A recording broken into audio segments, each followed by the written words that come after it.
Episode 3, where we learn to hate each other. Hey there, hi there, ho there, Andrew here, reviewing, recapping, and reacting to Bachelor Episode 3. The host, Harrison, shows up and he tells the women that there's going to be 1 group date and 2 one-on-one dates. Then he drops the first date card. Jamie, the Canadian bartender, who basically's only claim to fame is that she knows Caitlyn, drop her now, reads out the text that says, Lauren B., the sky's the limit, Ben. Well, this seems pretty fitting because she's the one that gives out airline puns, so let's see where this takes us. Cue the first one-on-one date. Ben brings punny girl Lauren B. to the airport. Yeah, who finds the area of their work to be romantic anyway?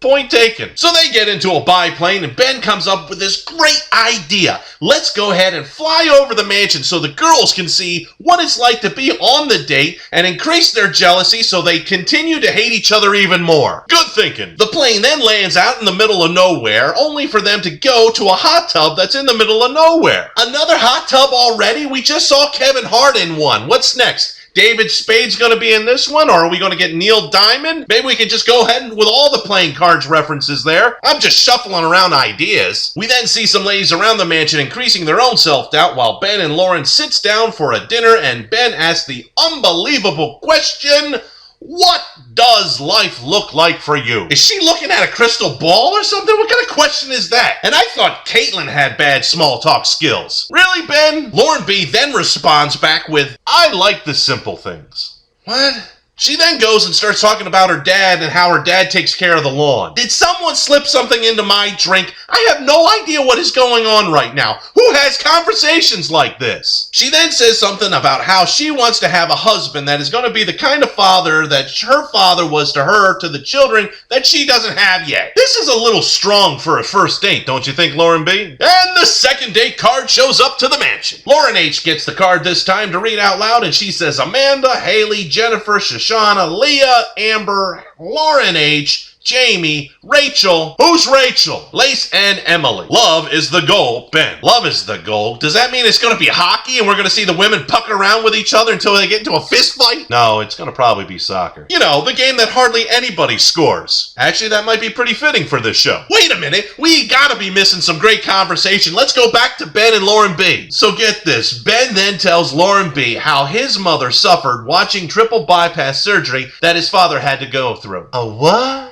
You know, because being in a relationship isn't just about the good times, it's also about the bad times. She then says that she wants to meet his parents and then quickly states, I didn't mean it like that. What do you mean you didn't mean it like that? How else could you possibly take that sentence? So he offers her a rose, she accepts, and they make out. But wait, that's not all. They go to a barn and Lucy Angel is performing them for a private concert. Who is Lucy Angel? Last week we got somebody like Famous Amos or something, and I don't know who these bands are. And I don't know, a hot tub and then a private concert? That's the same thing that he went through with Kayla. Get some new ideas, Ben. To the group date. We are now at the LA Memorial Coliseum and host Harrison shows up with a jersey with the number 35 on it. Yeah, more like 45, Chris. He then tells the ladies that they're going to be in 2 different teams and the winning team gets to go and do cocktails with Ben while the losing team are losers. Then we get 2 well-known soccer players that show up. There are no well-known soccer players except for Beckham and Pele. We then get a confession shot from Lauren H., who tells the camera that she has 0 ball handling skills. Well, that's probably why she hasn't landed a man yet. You know, due to the fact that she's not competitive by nature. What do you think I meant? So the 2 teams are formed and we have 1 team stars and 1 team is stripes, and I feel unbelievably patriotic. And because we need more drama, the game ends in bum bum bum bum. Sudden death. Ooh.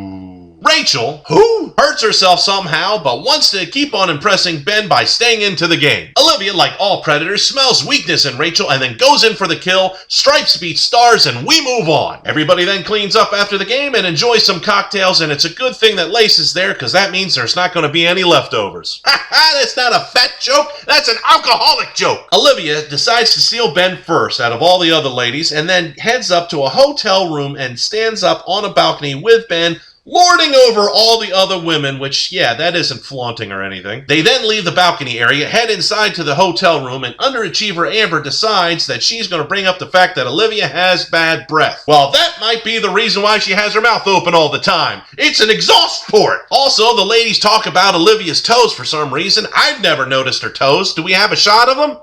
Oh my eyes! Strange thing happens when Olivia returns from Ben. Jamie doesn't go after Ben, but she goes after Olivia instead and points out to Olivia that the other girls were making fun of her. Why isn't she going after Ben? Olivia then asks, what are they making fun about? And then she blurts out, is it my cankles? She has cankles? Oh yeah, I remember the picture, don't show it to me. As Jamie tells more to Olivia, Olivia decides to shrug it all off. Ben then gives the group date rose to underachiever Amber. Why? I don't know, maybe it's because they got to talk a little bit and he got to kiss her. I honestly have no idea what's going on right now. To the second one-on-one date. We get a lot of drama this episode from Jubilee because she doesn't think that she's Ben's type. However, the card shows up and it says, Jubilee, love is in the air. Really? Love is in the air? We just did an airport biplane thing. What are we gonna do? Go and fly in a hot air balloon and then bungee jump into a hot tub? So War Vet Jubilee freaks out and she goes to get ready and the other ladies are happy for her. For now! Jubilee is ready and Ben shows up. Jubilee then scolds Ben for being 20 minutes late. You know, because dating 20 women is okay, but being 20 minutes late isn't. I actually think it's Jubilee's lame attempt at humor. So they go outside, the other ladies follow them, and they see a helicopter there. Jubilee says she's going to die, and then she asks anybody else if they want to go on the date. She then walks away with Ben, and they get into the helicopter. So as they fly off, the other women take it as a sign of disrespect towards Ben, and not a lame attempt at humor. They then land at a health spa, which is on top of a mountain or something, and it's a pretty cool place, and they happen upon a table with a whole bunch of different types of food. Ooh, that's caviar! This is what rich people eat. They feed each other caviar, and then Jubilee gags at the taste.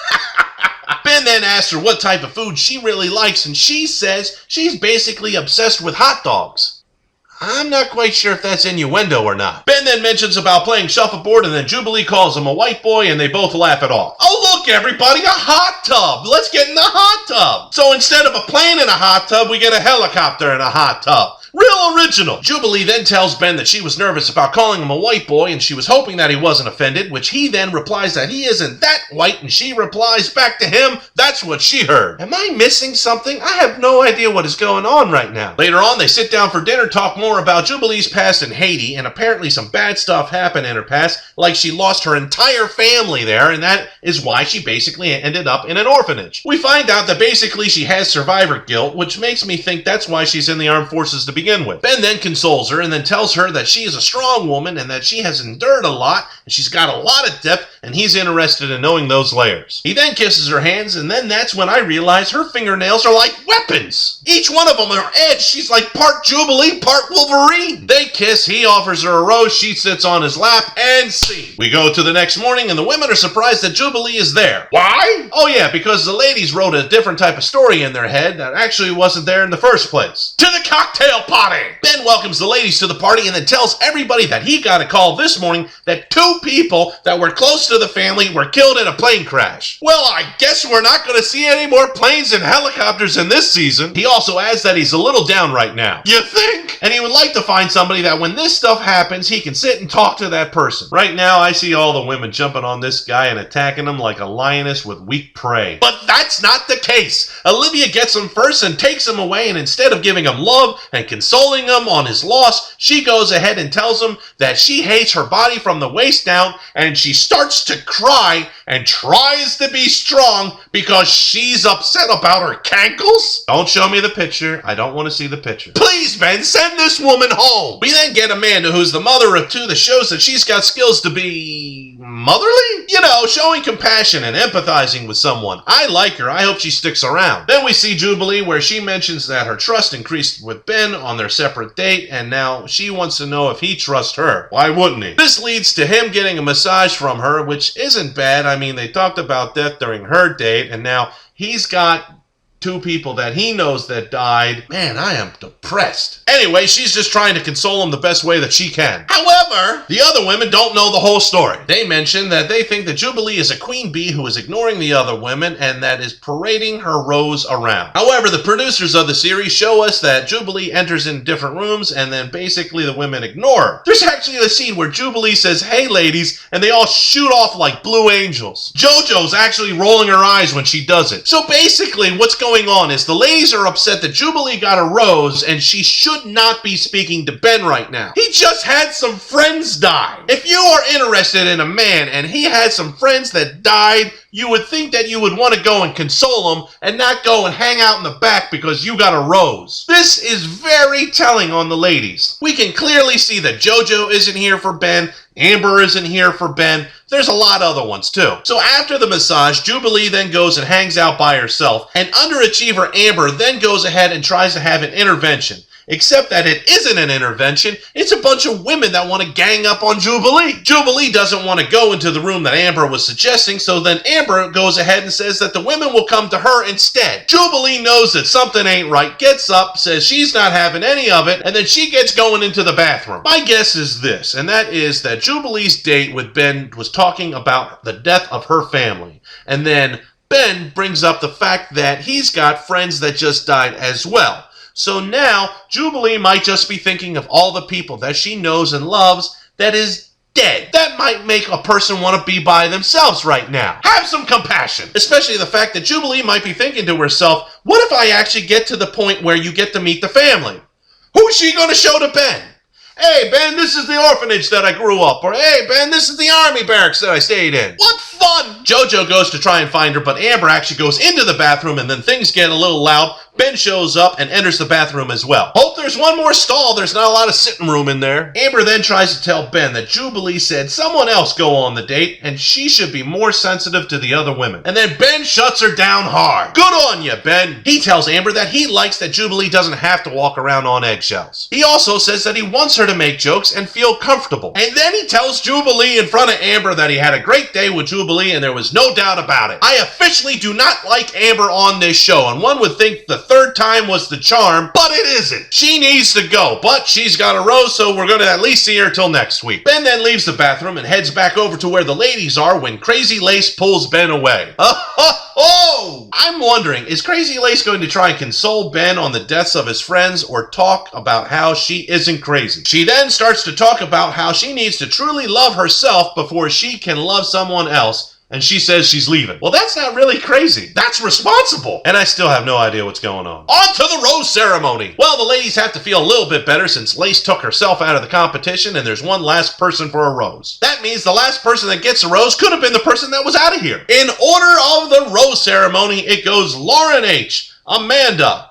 Becca. No, Olivia, please. Haley, Emily, Rachel. Who is Rachel? Kayla. JoJo. Please drop Olivia like a sack of bad cankles. Jennifer, Leah, and Olivia. I think Ben has a type here, and it's blondes because the brunettes are slowly getting thinned out here. And that means we get a chance to say goodbye to the eliminated. Since Lace took herself out, that's kind of considered a mercy killing, to be honest. So let's head to Shoshana, who is the Russian mathematician. I guess in the sum of it all, things just didn't add up. I wanted to multiply my math jokes as much as possible, but I didn't want to be a square. That kind of stuff could get negative. So that means that the remainder is Jamie.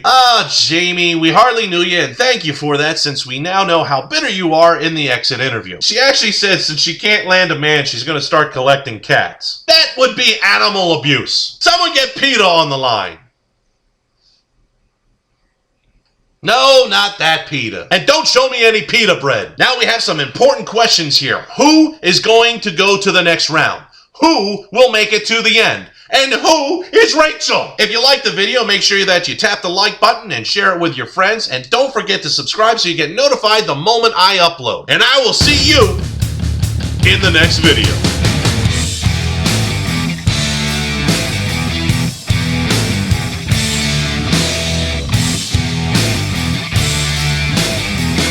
There was something there, but apparently there's not, so I was wrong, and that's why I'm always single.